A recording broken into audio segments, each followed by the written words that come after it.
and then everybody knows who everyone is and what's going on with them. Then after that, what we thought we'd do is Ben is going to show you around this little area and the resources available that she's put up here, which is really kind of her. She's going to talk a little bit about how to find quality peer-reviewed sources on the internet for any reviews you're doing. Now, I know a number of you have already written your reviews for Second Life, but not all of you have. So she's going to do that. Then James is going to come on, and James Cook is beside me. He is going to do another demonstration of essentially the practical side of Second Life, how to do some more building. He did a very brief version of this last week, and he'll have another go at it this week. And then we'll go on a little tour around Davis Island, where you are, and we'll look at some different things from last week, and primarily at a bioterrorism project that I was involved in developing 2 or 3 years ago. And we'll have a look around there and see how you can use Second Life for practical purposes. But the most important thing for all of you is to interrupt, jump in just as you would for any seminar. Don't be shy about that. Just make sure that you turn your mics on when you're speaking, and you turn them off when you're not speaking. We can all see who's got their mics on. If you look above people's heads, you can see that my mic is radiating outside of that white little button above my head, and that obviously shows that I'm talking. All of you who have white buttons above your head, that's basically a sign that you have your audio available, but you're not currently using it if you don't see the radiation signs. So let's go around and maybe start. We'll get. I'll just summarise very briefly my experience on Second Life for all of you, and then we'll move to Ben and James, and then we'll go around the rest of the group. So I got involved in Second Life about 4 years ago now, mainly because I've been working using large virtual reality systems that cost about $1 million each and simply weren't accessible for people. And I was involved in developing virtual hallucinations of patients to teach about schizophrenia. And I found Second Life simply a much easier place to develop these environments in. And also a better place to teach in, because it's so much more available. It's so much easier to get onto the internet and go to an environment where you can create these abnormal symptoms. And then I have done a number of other projects, one of which we'll look at particularly tonight. This was a bioterrorism project where I created essentially an emergency clinic, working with a number of other people. But I have to say, in the last couple of years, really all I've been doing in Second Life is running seminars like this and doing a little bit of teaching. So maybe I can move on to Ben, because Ben has a lot of experience in Second Life. And I noticed also that Marty Gromit has just appeared. Marty, whereabouts are you? I'm just hunting you up. So Gromit Wallace. So this is Dr. Marty Leamon, who none of you have met so far, but you can see him here. He wears a bow tie in the real world, and he has an untied bow tie in Second Life. But Marty is another psychiatrist like I am, and also has spent quite a lot of time working with me in particular on some of these projects, which we do jointly. So Marty will introduce himself in just a minute. So maybe let's move to you, Ben. Okay. I'll just say one way to find out something about anyone you meet here in Second Life is to right-click on them. Okay, and then just click Profile. So if you right-click on me and go to my profile, you'll see what I've either made up or my reality. I've actually got mine's honest. I'm a librarian in real life. I work at UC Davis. I've worked with Peter, James, and Gromit, so Marty, for the last couple of years here in Second Life. I actually came into Second Life because I'd heard Peter speak at one of our summer conferences and was just enthralled by it. When I came in, like many of you, banged into things, thought it was ridiculous, was mad because I couldn't do it. And it took me about 3 weeks to kind of really feel comfortable and see that there's really some potential. And so to help myself remember things, I started filming. Thanks very much, Ben. I forgot to switch my audio on then when I was merrily chatting away to myself. Oh, no worries. James, perhaps we could move to you. Would you mind just very briefly describing what your background is and how you're here? Sure. Ben, did you have anything else you wanted to say? No, I'm good. Oh, okay. So I came into Second Life by a little bit different path. I helped to build it. I joined the company that made Second Life. The company's called Linden Lab back in 2001. But prior to that, I was an internist doing my chief resident year at Kaiser Permanente in Santa Clara. And a friend of mine was starting this company, and so we decided we'd give it a go. So I've seen this particular virtual environment from its very earliest stages when it was just little spaceships flying around the ground. In 2004, I had the chance to hook up with Peter and work with him on some of his projects with simulations of the hallucinations of schizophrenia, and we've been collaborating in Second Life ever since. I no longer work for Linden Lab, by the way. After 9 years, I decided it was time to do something else. So the bugs you see are no longer my problem. Congratulations. Well, James, who can we blame then?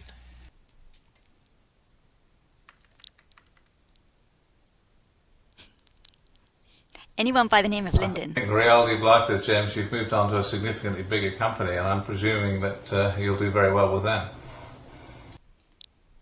Yes.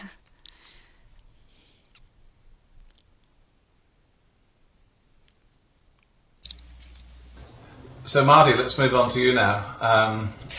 Would you mind just introducing yourself to the group, and then we'll take things on from there. Sure. Is my mic working now? Can people Yes. hear me? Fine. Great. Oh, good. Yes, we can. I've got a bit of a lag at this end, so. Well, let's see. I'm a psychiatrist, and I've done some stuff in Second Life with Peter. And I've also done some teaching within Second Life, mainly taking people around and showing them sites and demonstrating or walking through the virtual hallucinations project with them. We've had a somewhat of an ongoing project that we're still trying to get some more funding for, of building a model of a real-life hospital and embedding the virtual hallucinations within that and populating it with some bots so it looks like there's staff around and all that sort of stuff. But that's very much a work in progress right now. That's it.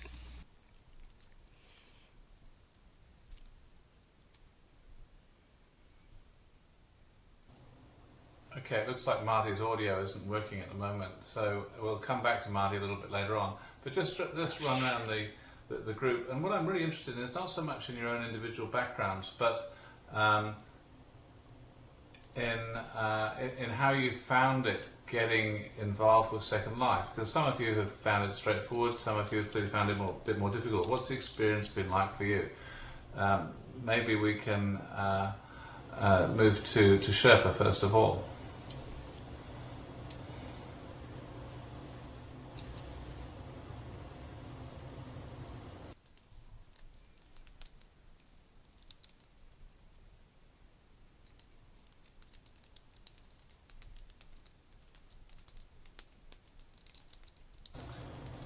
Sherpa, are you able to turn on your Sherpa Gold Shark, turn on your audio and your mic and tell us how you've been?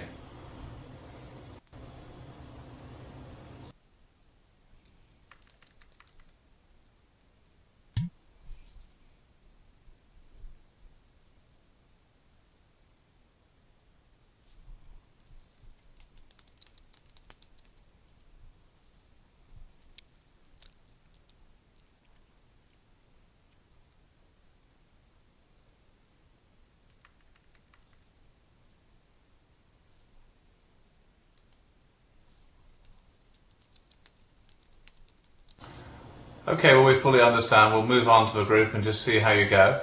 So Abigail, how have things been with you?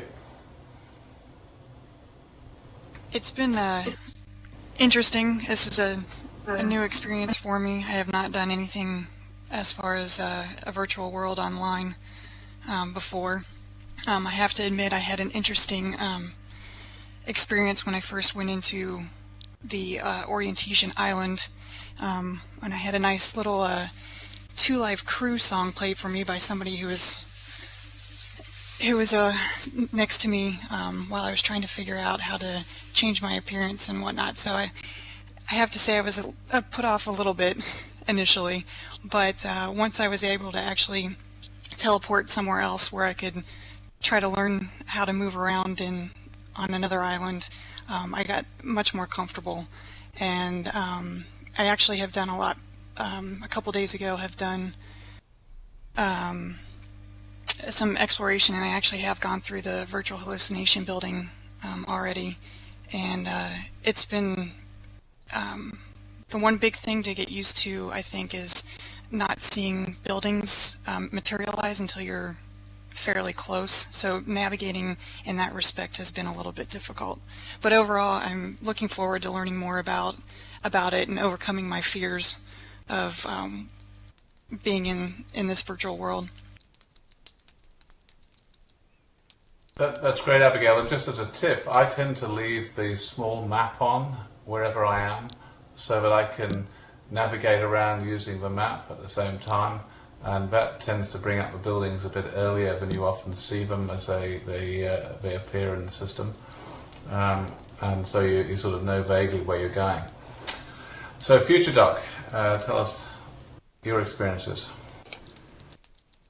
I'm a bit of a beginner as well. I definitely see a lot of sort of, potential for an environment like this, although probably because I don't play a lot of video games.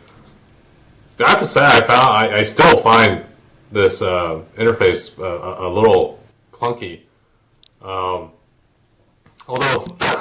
I guess it certainly could be worse, but I mean, it took me 2 hours to figure out how to change my outfit to something that I was comfortable with. It's probably similar to Ben's experience where, if I really wanted to kind of get comfortable with all the settings and options, I'm sure it would take me several weeks.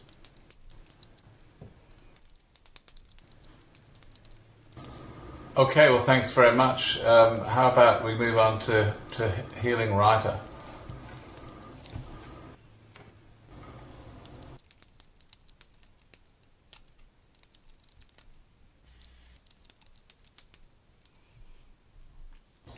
Or perhaps I should say Song Idle Mind.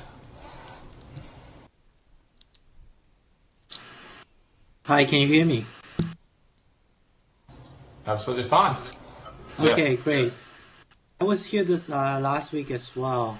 So since last week, I figured out a bit more about navigating around Second Life. I forgot who was saying that the navigation is a bit challenging. I expected Virtual World to be much better than how, as far as rendering, graphics, and navigation. Still a bit to go, I think, as far as navigation, ease of use. But definitely there is potential for simulation, potential for presenting an immersion experience in this kind of environment.